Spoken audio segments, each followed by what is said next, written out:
പുതിയ വീഡിയോയിലേക്ക് എല്ലാവർക്കും സ്വാഗതം. 4ാം ക്ലാസ്സിലെ EVSൻ്റെ യൂണിറ്റ് 3 അതിൻ്റെ ബാക്കിയാണ് ഇത്.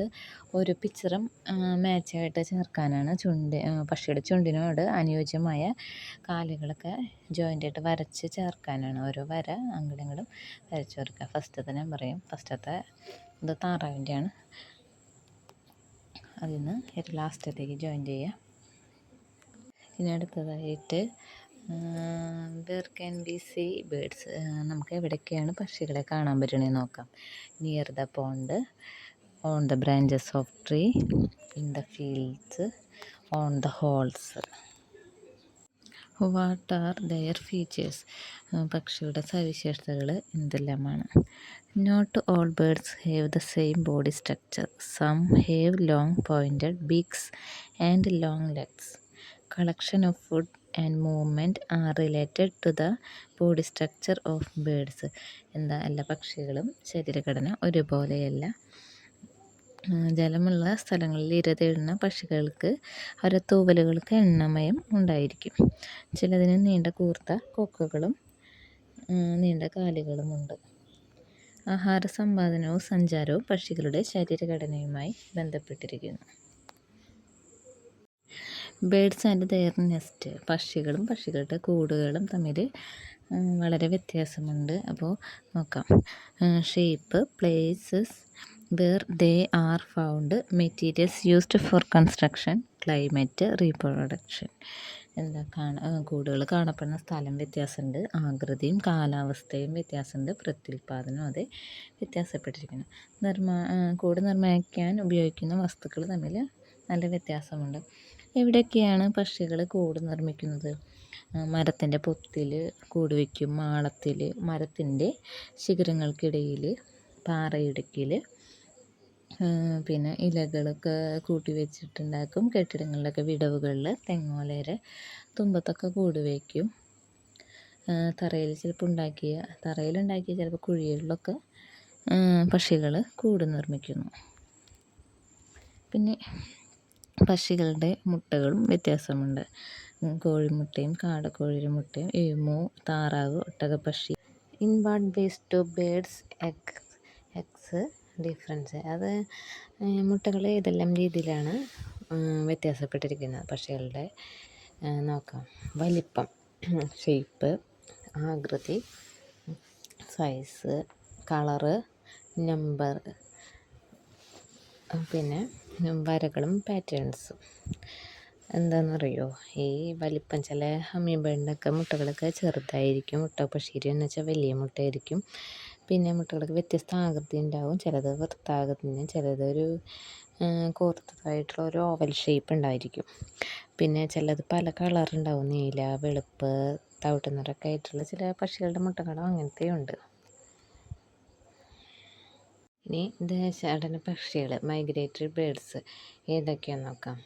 ഒരു പിക്ചേഴ്സിലുണ്ട്. Green warbler, Indian pitta, Indian golden oriole, അങ്ങനത്തെ. അപ്പോൾ മണ്ണാത്തിപ്പുള്ള്, കാവി, നാഗമോഹൻ, മഞ്ഞക്കിളി, എരണ്ട, കാട്ടുവാലു, കുലുക്കി എന്നൊക്കെ പറഞ്ഞിട്ടുള്ളൊരു അങ്ങനത്തെ കുറേ ബേഡ്സ് ഉണ്ട്. പിന്നെ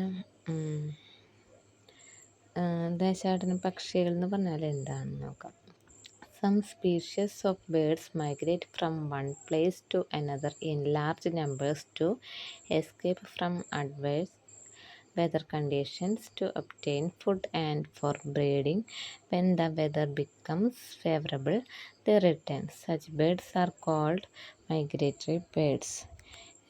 ഈ ദേശാടന പക്ഷികളെ ഭക്ഷണം, പ്രജനനം, അപ്പോൾ അതിൻ്റെ പ്രതികൂല കാലാവസ്ഥയിൽ നിന്നിട്ട് ഒരു രക്ഷ നേടൽ എന്ന നിലയ്ക്കാണ് ചിലയിനം പക്ഷികൾ കൂട്ടത്തോടെ ഒരു സ്ഥലത്തു നിന്ന് ദൂരദേശത്തേക്കും അവിടെ നിന്ന് തിരിച്ചും സഞ്ചരിക്കും.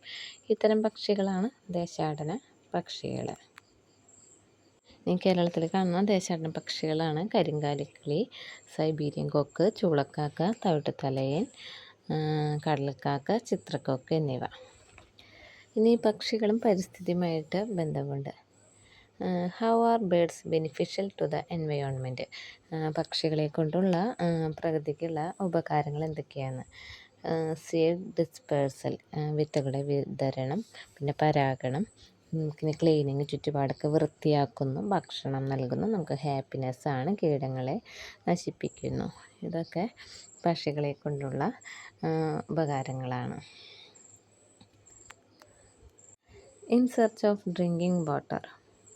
To protect birds from the heat and drought in summer, we can provide birds with drinking water. For this, you can pour water in earthen pots and keep under the trees or in any other open places. Be sure to change the water frequently to prevent mosquitoes from laying their eggs.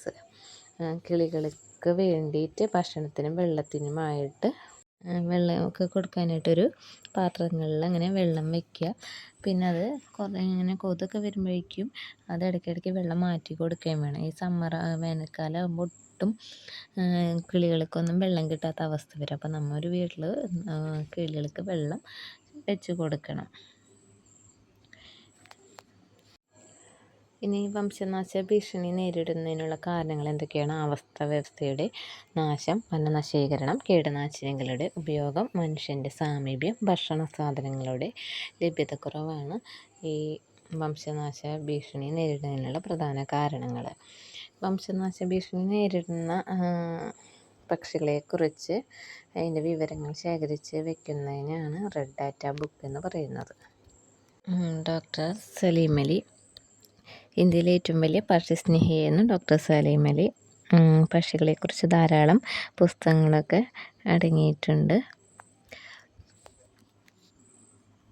Doctor Saleem അലിയുടെ പേരിൽ കേരളത്തിലുള്ള പക്ഷി സങ്കേതമാണ് തട്ടേക്കാട് പക്ഷി സങ്കേതം. പക്ഷിശാസ്ത്രം എന്ന് പറഞ്ഞാൽ പക്ഷികളെക്കുറിച്ചുള്ള പഠനവുമായി ബന്ധപ്പെട്ട ശാസ്ത്രശാഖയാണ് പക്ഷിശാസ്ത്രം, ഓർത്തിനോളജി.